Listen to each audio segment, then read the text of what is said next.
In order to take my attention and have the first kid, my sister tricked her partner into getting pregnant. Now that she can't handle being a mother, she wants me to raise the child. After 6 years of dating, my longtime partner, Dexter, 29M, and I, 28F, were married last year. We met at a college function through common acquaintances. I was seeking a degree in business administration, and Dexter was studying engineering. Since the moment we clicked, we have been inseparable. To put things in perspective, I've always been competitive with my younger sister, Arya, 24F. She has attempted to do anything I did first or better since she was a young toddler.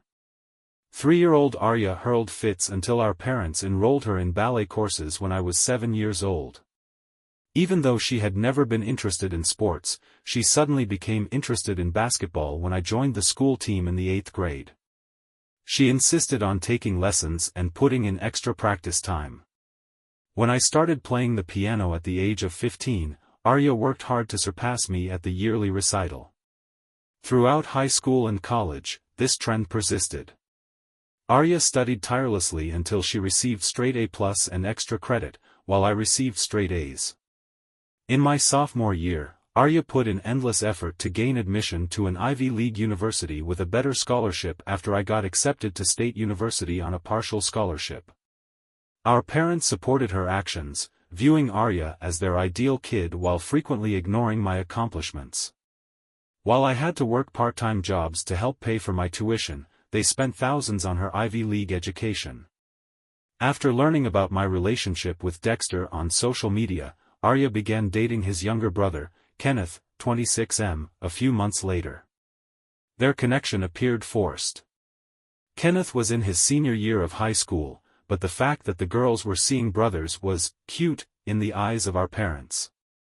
Dexter and I developed a close bond throughout the years, helping one another through our early adult challenges, first jobs, and college. Our parents disapproved of our moving in together after graduation, calling it living in sin. Yet, they praised Arya's decision to live with Kenneth immediately after high school graduation as romantic. My grandparents were ecstatic when Dexter and I announced our engagement last year, anticipating the arrival of their first great-grandchild. In addition, my grandma gave me her antique cradle, saying she hoped I'd fill it soon. Arya was upset about this and couldn't bear that I was getting attention for once. She tried to overshadow us multiple times as we were organizing our wedding. Kenneth wasn't prepared, but she persuaded him to pop the question. We vehemently objected to her suggestion of a double wedding. She even attempted to attend our wedding wearing white, but our grandmother objected. Arya revealed her pregnancy at a family Sunday dinner 2 months after our wedding. During the announcement, Kenneth appeared startled and uneasy, nearly dropping his fork as she spoke. Arya purposefully became pregnant without telling Kenneth, as we later learned from mutual friends, in order to have the first grandchild in the family. She had stopped taking birth control without telling him. My parents were thrilled to have grandchildren. They focused all their attention on Arya's pregnancy and totally forgot about our recent wedding. Every family get-together turned into a discussion about her nursery or baby shower ideas. My father began establishing a college fund for the child, while my mother spent hours shopping for baby clothes. After being given to me, my grandmother's antique cradle was abruptly moved to Arya's apartment since she needed it more. During a brother's night out, Kenneth confided in Dexter that he wasn't prepared to become a father. He wanted to concentrate on his recently launched IT profession first. Kenneth admitted he didn't know how to communicate his feelings of being confined and exploited without coming across as the villain. Arya, however, persuaded him to stay by claiming their child needed both parents. She insisted they start living as a family and moved in with him at his parents' house. After the baby was born, the real issues began. Arya soon realized that having a child was about more than just attracting attention and posting adorable pictures to social media. Even the most basic things, like changing diapers or getting up for night feeds, were difficult for her. Despite his best efforts, Kenneth was similarly unprepared. Both of them began to exhibit symptoms of overwhelm. Kenneth started staying late at work to avoid going home, and Arya would call my mother at 3 a.m. to vent about how difficult things were. Last week, my parents invited Dexter and me to supper. We mistakenly thought it was simply a typical family dinner. The fact that they had also invited Dexter's parents should have raised our first suspicion. As soon as we sat down, my mother began discussing how anxious Arya was with the baby. She went on about how the child was making things hard for her and how Arya needed time to figure out her life and career. She talked about Arya needing a vacation and how her mental health was deteriorating. What came next was shocking. My parents suggested that, since Dexter and I were stable, grown up, and had been married for a longer period of time, we should adopt the child and raise it as our own. They argued that Arya could then concentrate on her life, and we wouldn't have to strive for our own child. I couldn't speak. Just because the real parents weren't prepared for the responsibilities they had consciously accepted, they were expecting us to look after someone else's child. Currently, we are under immense pressure from both our families to change our minds. They constantly accuse us of being heartless for not assisting Arya when she is in need. However, Dexter and I won't allow them to coerce us into accepting a duty that isn't ours. We never asked Arya to become pregnant, and we never asked her to use her pregnancy as a means of gaining attention. We're talking about a human being, not a car. Parenting has proven to be more difficult than Arya anticipated. Therefore, you can't simply hand off your child. First update. Since my last post, things have become worse. Yesterday, my mother and Arya arrived at my workplace during lunch. Somehow, they figured out my lunch routine. As I was heading to my car to grab lunch, they cornered me in the parking lot. I could tell right away this wasn't just a casual visit. Arya had dark bags under her eyes and looked as though she hadn't slept in days. She broke down in tears, explaining that she and Kenneth needed more time to work things out and that they weren't prepared for parenting. She admitted that parenthood was more difficult than she had anticipated and that she felt overwhelmed and confined. Then, my mother introduced a new proposal. They suggested a 6-month trial period during which Dexter and I would take the baby. If things didn't work out, they would come up with another plan later. They even brought a temporary custody agreement they had written out in their bag. When I declined once again, Arya became hysterical.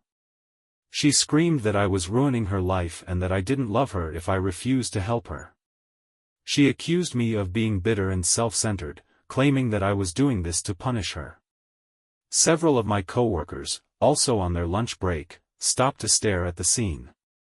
My mother tried another angle. She said I had always wanted children and that perhaps this was God's will. According to her, raising Arya's child instead of having my own was a blessing and an unexpected opportunity to become parents. Her arrogance made me furious.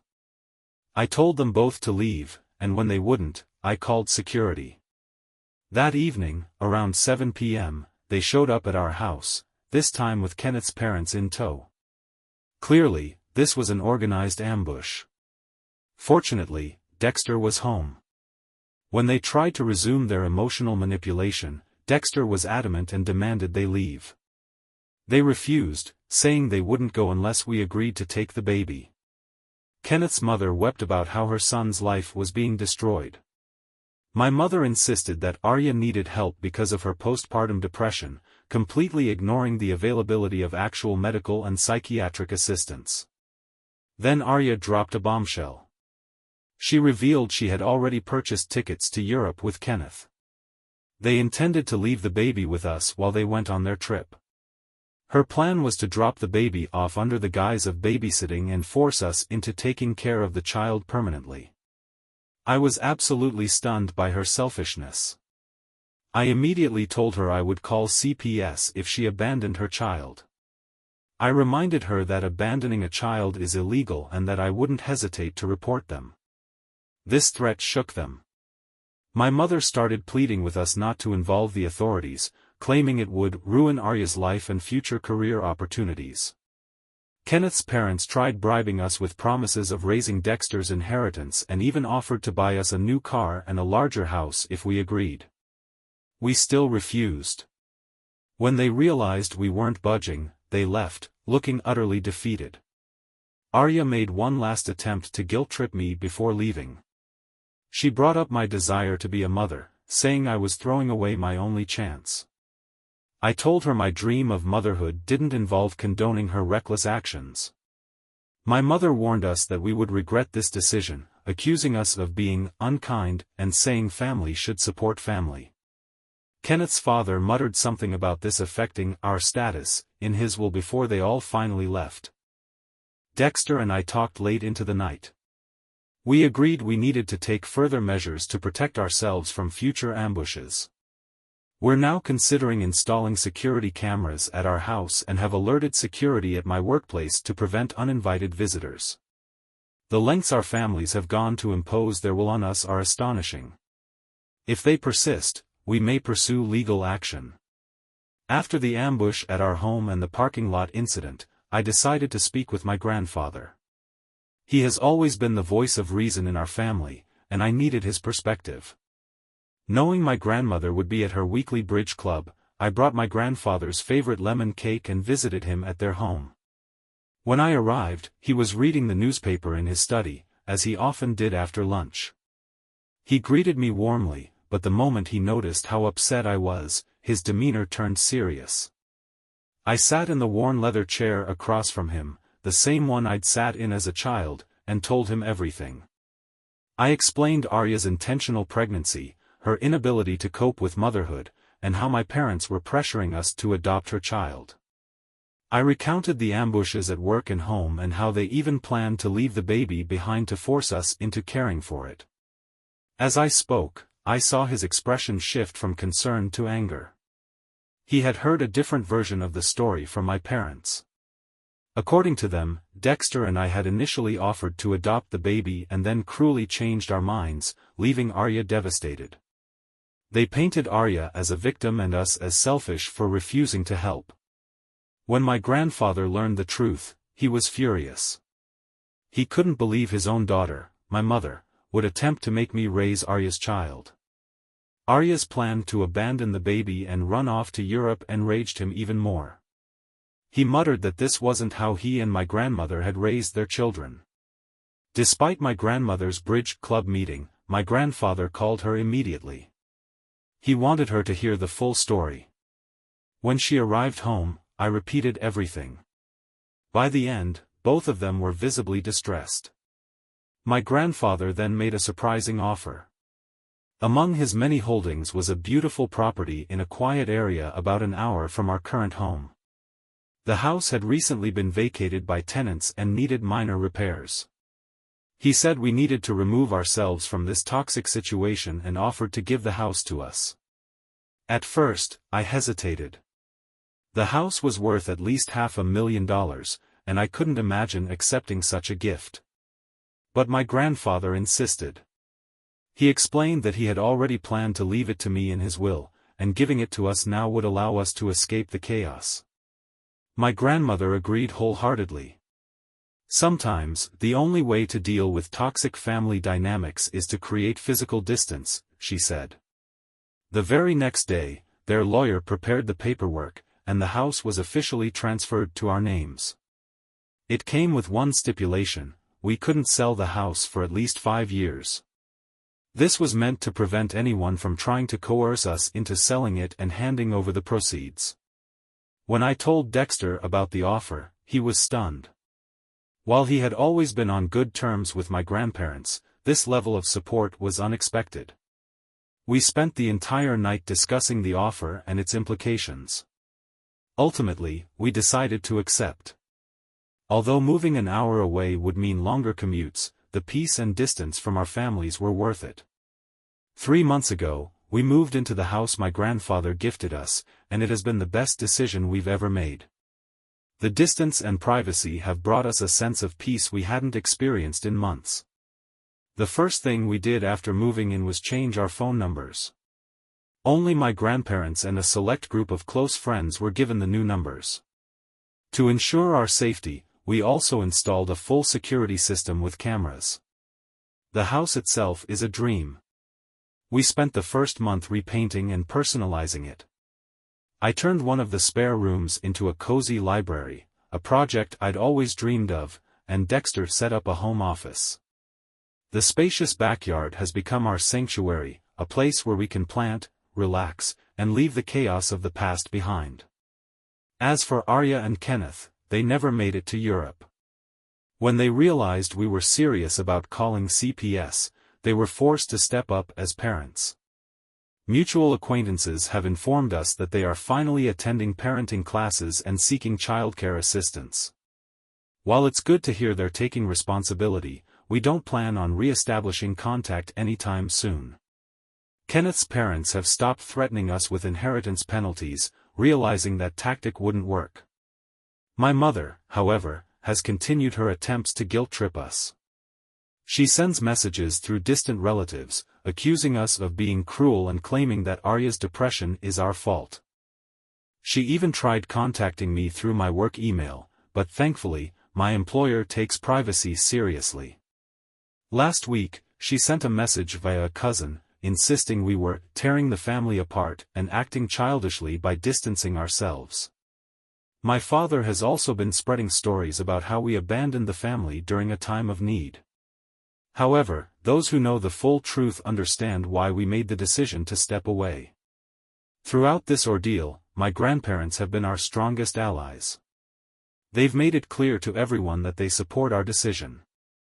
My grandmother even had a heated argument with my mother, insisting that she respect our boundaries. My grandfather has visited us several times, bringing groceries and helping us with the garden. Dexter's parents also issued a formal apology. In a letter, they admitted that trying to manipulate us into taking Arya's baby was wrong. While we appreciated the gesture, months of coercion and pressure aren't erased by a single apology. We've chosen to maintain our distance for now.